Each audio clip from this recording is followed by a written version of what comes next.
The question I probably received the most from you guys is, how long have you been drawing for, or when did you start drawing? And I can answer this question in two ways. The truth is, I've been drawing my whole life. My parents have told me that there was no piece of paper left untouched at our house. From shopping receipts, old newspapers, and important documents, I would draw on every piece of paper I could find. But naturally, I know this isn't the question you're actually asking me. What I think you really want to know is how long it took me to develop my own digital anime art style to the point where it is now. And today I'm here to tell you that story. Before we start though, here's a reminder to subscribe to the channel if you like the content. Now on to the video.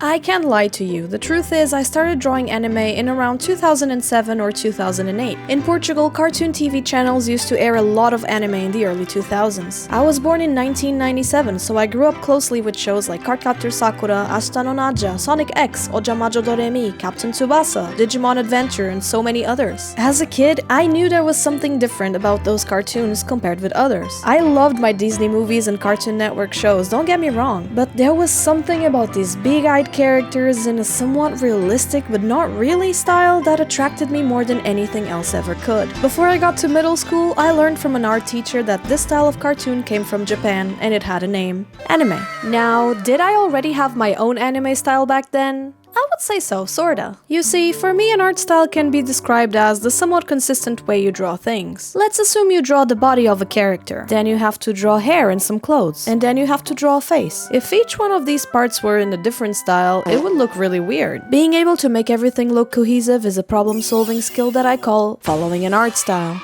So what does it mean to have an art style? When I was younger, I didn't really think much about this. I liked watching anime, so I liked drawing anime. And that's kind of how it was for a really long time. I got my first drawing tablet in 2010, and this device allowed me to get into the huge world of digital art. Now, a really important aspect of my art journey was the fact that I was 12 years old and I had my own laptop. Now, do you wonder what a pre-teenager was doing with unlimited access to the internet? No, nothing like that, don't be weird. I don't really know how weird this would be for kids in this day and age, especially with social media and tools like Pinterest around. But when I was a kid, I would spend hours on Google Images looking up pretty drawings of anime girls and saving them to folders on my computer. So I ended up gathering this huge database of different illustrations and artists that inspired me for years to come. Some of my favorite names included Sayori, Kantoku, Namie, Lulu Season, Yabuki Kentaro, Ocean, Soundless Wind, Ideolo, Suzuhira Hiro, and so many others. This, along with watching anime, reading manga, and playing visual novels that were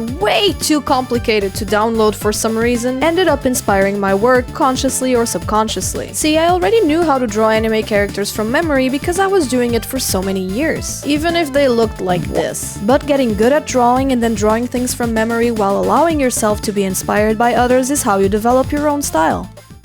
In the next few minutes, I'm going to show you a vast majority of art pieces I made in the past 13 years. I'm doing this in order to show you that progress isn't necessarily linear, and that it looks different for each one of us. I'm 100% sure that I'm going to get some comments from you guys saying that my art from 2016 was better, and that it's a glow down, and that's okay. I like it when my videos promote discussion, because discussion brings progress. Starting with 2010-2011, this was my first year doing digital art. I was used to drawing everything on paper. I think you could tell I was a beginner. I didn't have a lot of ideas on how anatomy worked, my poses were stiff, and the coloring was exactly what you would expect from someone who had never done digital art before. 2012 was a really important year for me because I made my first art friends and I attended my first con with them. Everyone in our group wanted to get better, so there was this really healthy competition going on, and we would help each other improve, try to redline each other's drawings. Shoutouts to my friends, by the way, who now make games, and I'll link them in the description. With this group of friends, I got really into Toho and Vocaloid at the time, so I realized that inspiration could also come from music and video games. I was constantly drawing whenever I was at home, and I saw a lot of improvement. However, life isn't always easy.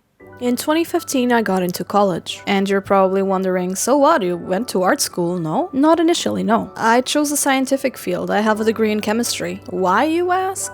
Probably because I thought it was safer, I guess. I would constantly hear that you couldn't make any money as an artist, and I wasn't that popular on social media either, so I chose the easier path. It's okay though, because I was used to working on my art on my free time anyway. The issue was I had never experienced college before, and compared to high school there was a lot less free time. My schedule got filled with super difficult theoretical classes and super long labs. After each lab I had to write a report on it. It was just too much work, and I just found myself not having the time to draw anymore. Finishing a single drawing took days, sometimes weeks, and I wasn't improving at all. I was actually not even having fun. But the worst part was that I wasn't even having fun in college either. I didn't like chemistry as much as I thought, and the idea that I would have to give up on art to pursue chemistry full-time was making me miserable. It just wasn't working out. I knew I had to do something about it. So I made a decision that impacted my life a lot. Nope, I did not drop out of college, and obviously I did not stop drawing either. But learning that I wouldn't have as much time to dedicate to art as I had before, I decided to start simplifying my work in 2016. And on one fated day I decided to spend a whole afternoon practicing a brand new style. This gave me a whole new sense of discovery like I had when I was younger, still learning how to draw. By just dedicating 1 hour every day, I was seeing substantial progress again. I was learning how to stylize, I was deciding the kinks and little intricate details of the style. It was still anime art, but it was something I resonated with so much more. This rediscovered love for art made me realize I did not want to do chemistry for a living. However, I decided to still finish my degree out of respect for my parents. After I graduated, I immediately started working on my portfolio, and I started applying for art courses. It wasn't easy at first because of my scientific background. No college wanted to take me. But after a year, I finally was accepted in 2019. I applied for a graphic and editorial design course. Why, you ask? Well, because I thought illustration-wise I was already doing pretty well without any academic teaching. And I don't know if you've noticed, but my art over the years got a lot more flat, a lot more graphic design-like. It was one of my goals to make more merchandise and perhaps work for companies like Sanrio. So I thought learning more about graphic design would make me a more complete artist.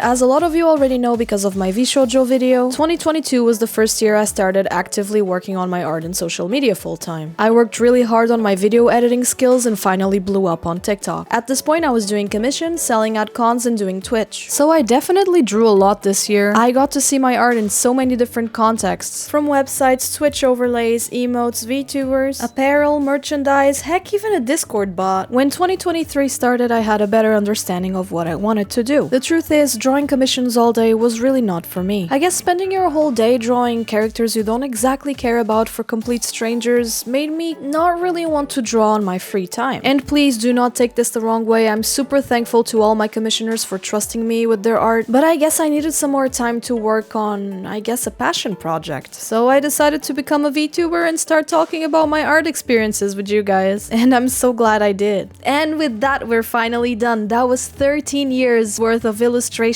from yours truly. 13 years is a really long time and I learned so much. Like I said earlier, progress isn't linear. And right now I couldn't be happier. I'm working on my passion project, which is basically this YouTube channel and my VTuber activities. I love talking to other people about my experiences, whether they are in art or in video games or anything else. And having an audience willing to listen to me is one of the greatest things that could have happened. I'm very, very thankful. And if you've made it this far, don't comment with any hearts just yet. Let's roll the credits. Thank you so much for watching the video, it was such a pain to edit. So if you enjoyed it, make sure you like, comment, subscribe, and share it with your friends. Thank you for your lovely fan arts, and also thank you to Cartoon Coffee for the various visual effects used throughout the video. Bye bye!